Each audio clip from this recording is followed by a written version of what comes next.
Welcome, everyone, to the first episode of Delta Y, where we track engineering news and changes in the STEM field. Today, we are going to be talking about Science, technology, engineering, and math. And for science, we're going to be talking about SpaceX's launch.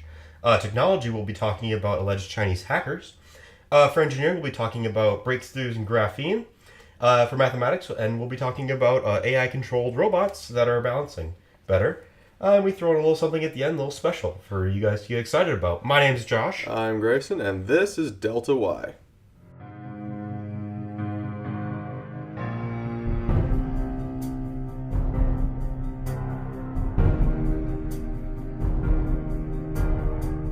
So the first article we're going to be talking about is based in science. We're going to be talking about SpaceX's first launch tonight, October 7th, on the West Coast using a Falcon 9 rocket. And this Falcon 9 rocket's actually a little bit special because it's using already launched parts of other Falcon 9 launches that, they've already been proven to test and land these back on Earth. So it'll be interesting to see how they do on the West Coast because they've been doing this on the East Coast and on the drone ship in the Atlantic.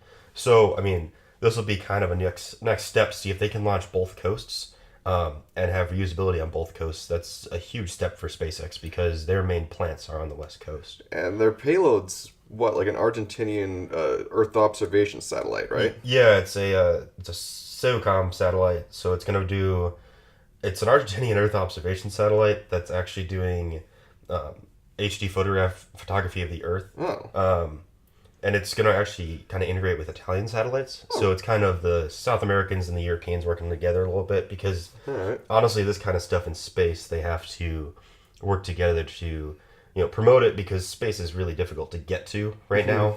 And SpaceX is making that easier. And this is definitely going to be a test to see if, they can be trusted by external governments and foreign nationals to see if they're a viable option. But this satellite is 16,000 kilograms. And they are launching at about 10 p.m. Eastern time or 7 p.m.-ish on the West Coast. And the funny thing was Elon Musk tweeted just the other day, there's a sonic boom expected and not to freak out because on the re-entry over the West Coast, they're expecting that lower stage when it comes back down to land to probably break the sound barrier a few times. A few times? Yeah, so they're expecting it's going to come in, break the sound barrier, decelerate, break the sound barrier again. Because as it goes down, it does multiple burns. Oh, okay. And it's still not thrusting. So I'm imagining it's going to be quite a few sonic booms. And so with the landing zones, they had 2 landing pads near Cape Canaveral over in Florida. Are they building new ones? Or are they just using some other landing pads near the Air Force Base in California? So they built a brand new one. Oh. By that area. It's what Air Force Base was it? It was, let me double check. It's Vandenberg. Yeah, Vandenberg. So they actually built a brand new pad up by Vandenberg. Did they build 1 or 2? Just 1 for this one. Okay. Because they're not doing the heavy out of this one. They've scrapped the heavy. It's kind of sad to see that. They scrapped the heavy? So what Elon Musk was doing was he was thinking, we'll use the heavy for a couple of years to launch payload. But he's accelerated the BFR launch. So the BFR is going to be launching here probably, I'd imagine, in the next couple of years. All right. And the trick is he wants to use that BFR instead of the heavy because it has a bigger payload and it's easier to reuse. Interesting. Because it doesn't have to land 3 parts at once. It just lands the main core. Oh. Because it's just one big, it's like a Saturn V. So Nice. It's a multi-stage Saturn V thing. So when they get that BFR built and do the testing, it'll be much more interesting to see that go up because that's going to be a much bigger rocket. It's a number of times larger than the Falcon 9, and even the Falcon Heavy is a little bit smaller than it. And the payload is like exponentially larger. So it'll be interesting to see what they're able to launch into space with that rocket. Cool. So this will be happening on our time tonight, but by the time we get this out, it'll be over, and I'm sure you'll all have read about it, repeatedly. So this is honestly old news to you guys, but this is going to be fresh news to us tonight, so we thought we'd talk about it. All right, and our second article on technology, you want to introduce it? Sure. So in the news this week was that China allegedly hacked into Amazon and Apple by the chips that they were creating. They were saying that they implemented some devices in there that were considered spy devices but I'll let you kind of take the lead on this one. So these are alleged claims coming out of a Bloomberg Business Week article where it cited 17 unnamed company and governmental sources regarding a tiny chip that would have given Beijing's intelligence agencies internal access to company and government networks. Both the British GCHQ and several other intelligence agencies, foreign agencies, the British GCHQ and the FBI have denied these claims, as have Apple and Amazon. Now, this is actually whether or not this is actually true is still pretty scary because the chips that they were saying, I read this on The Verge, the chips are actually about the size of your the fingernail. And I've read even that they could have been smaller than that. That they're just implementing them into the processors, or What? Yeah, they're kind of implementing them, kind of hiding them on the boards, so that when you're looking at it, it just looks like another chip that is indistinguishable from all the other chips that companies use. Oh, jeez. And we got all these foreign nationals coming into either the U.S. or Britain or something, and they can just pretty much infect whatever they want. That's really scary. But thankfully, both Apple and Amazon are denying the claims here, so hopefully nothing too bad has actually happened, and this is all just one big hoax coming out of Business Week. And honestly, the whole article falls apart when you start looking at it, because Bloomberg just cites all these random sources, and I think that There were what, like seven? Like I said, there were 17 unnamed sources. yeah, and that kind of makes the whole thing fall apart. I mean, it just makes it look like a smear on China and their manufacturing. But I mean, honestly, Apple and Amazon are defending in the right here because they know where their stuff comes from and who makes it, and I think they've gained so much trust over the number of years that they can kind of just dispute what people are saying because they know what they're getting. And I think they have an amount of trust. I will say Amazon has a little bit more trust, I think, from consumers than Apple recently, due to all the iPhone XS and X, all the new iPhone scandals. They're just not charging. Well, there's a lot of issues apparently with software and hardware. Oh, jeez. So Amazon, I would hardly fail to believe Amazon. I'd fail to believe Apple a little bit more, but it'll definitely be interesting. Still, whether or not it's true, it's kind of like a little bit scary for me, at least, because you never know what's going to be on that chip. I mean, you're not, if you take apart the Apple phones, that voids the warranty, so you can't even check. Yeah, and Apple's really, really on your heels. Like, if you do that, they'll, and if you take it in and go, well, my phone's not working, they've been really clever and are able to find out why really fast. True. They'll be like, you took apart your phone. This tiny little microscopic seal is gone. So I mean, I can't see people finding this and then reporting about it, because Apple will kind of start to refute that they actually found it because they're voiding warranties, and I think that'll be kind of what kills this in the end. All right, cool. And our third article is with regards to the engineering field.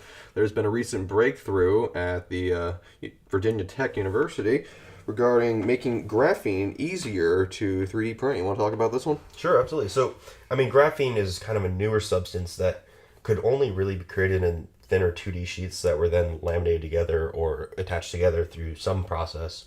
But, I mean, this new process is using a high resolution 3D printer, not unlike a resin printer, but it's going to create it with graphene. And it's actually called a graphene aerogel, which has a little bit of porous hole, so it's very light. Aerogel is one of the lightest substances on Earth, and graphene is becoming a very, very strong substance. So this ultra light and strong substance just has incredible mechanical properties. Yeah, there's still more work that needs to be done before that kind of filament actually becomes usable for consumers.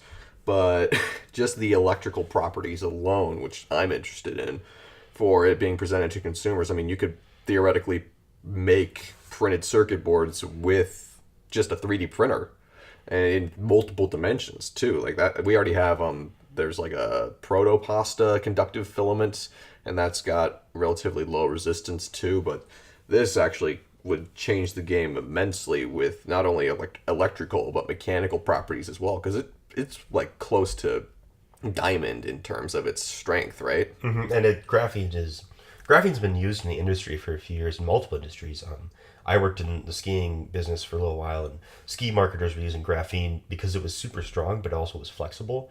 So they were using it as strands on their skis to give it more bounce back. So when you exit a turn, but I can see it because if you do it in more of a 3D pattern, it's not going to be flexy. It's just going to be very rigid and give you a lot of strength. And I think that's going to be awesome. And, you know, the upgrades we've had in 3D printing in the past few years have been monumental. We've gone from just simple Plastics 3D and printing, whatnot. plastics, and now you have dissolvable plastics that dissolve in water, so you can print super complex structures at home. And then you got like the conductive filament, and then you got SLA and resin printing now. And even some of the filaments are awesome. Like I've played around with glow in the dark filament, Oh, geez. stuff like that, and it's just so much.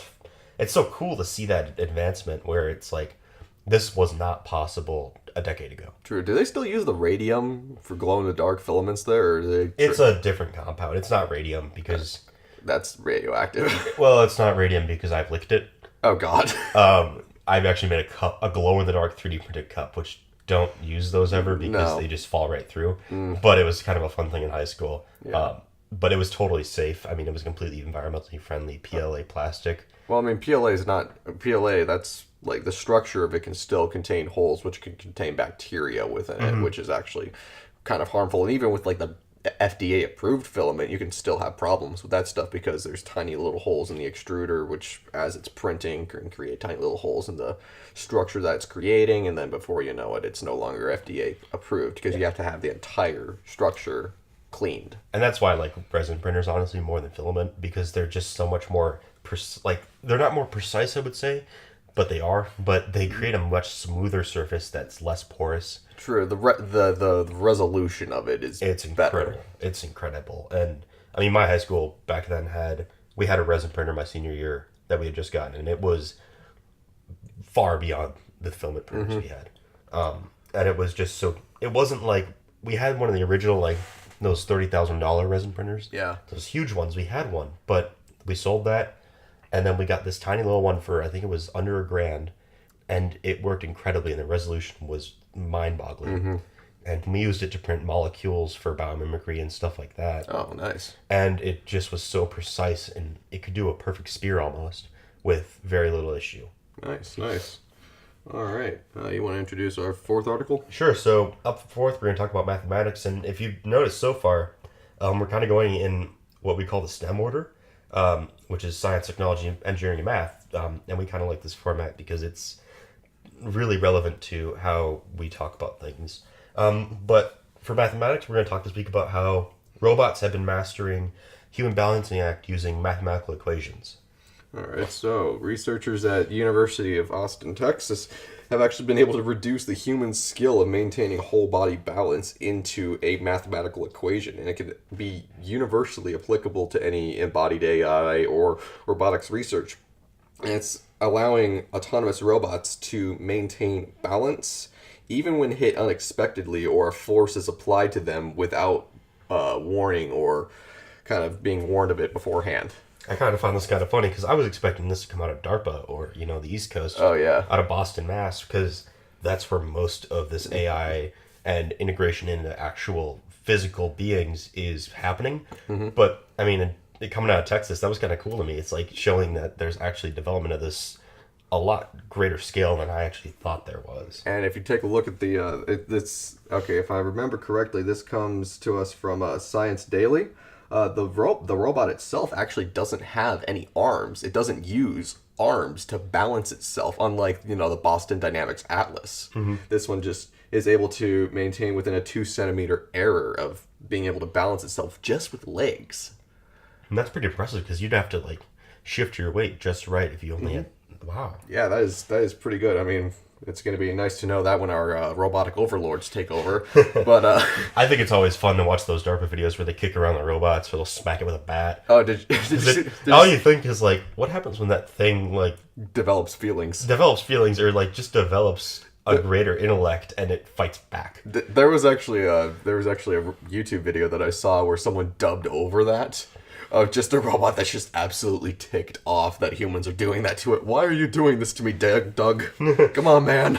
I think I've seen that too, but I think the funny one is when they have the dog robot that DARPA made. Oh, jeez. The four-legged one, and they just walk out. They have it walking around in the winter on the ice, and the guy just runs up and drop kicks it, and it slides across the ice, but it doesn't fall over. And it's like, my dog has less stability than that robot does.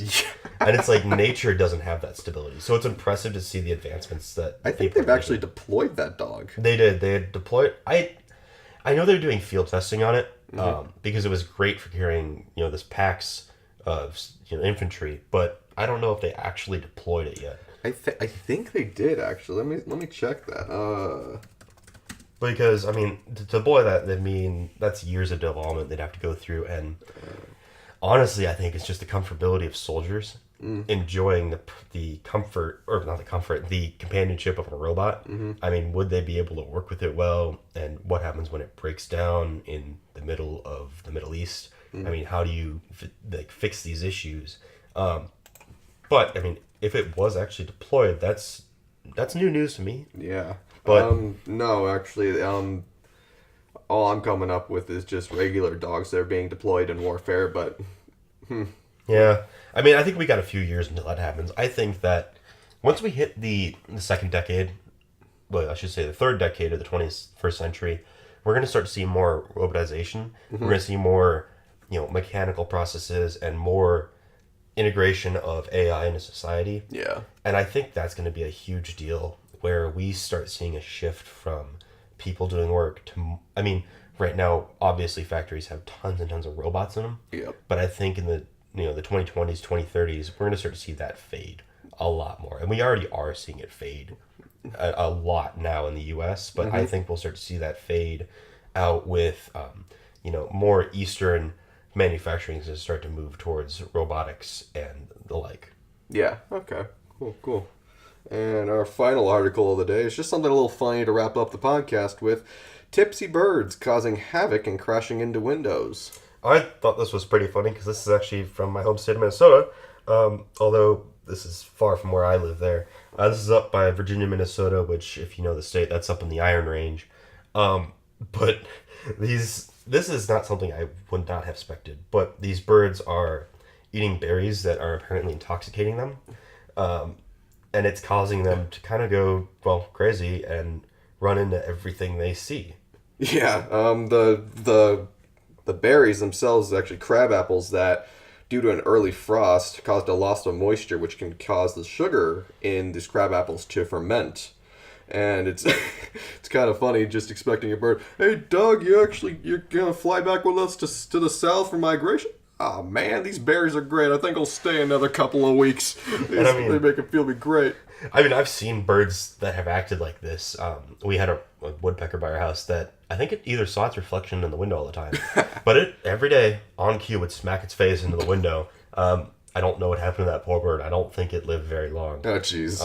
Multiple concussions. But these birds are just kind of wreaking havoc on small towns up north in Minnesota because of this early frost. But honestly, I don't think this frost is that early for Minnesota. It's definitely, I think it's just because we've gone off the early frost and just got right back on. Yeah. That crabapple production has skyrocketed way later into the year. So all these crab apples are still around when the birds are still there.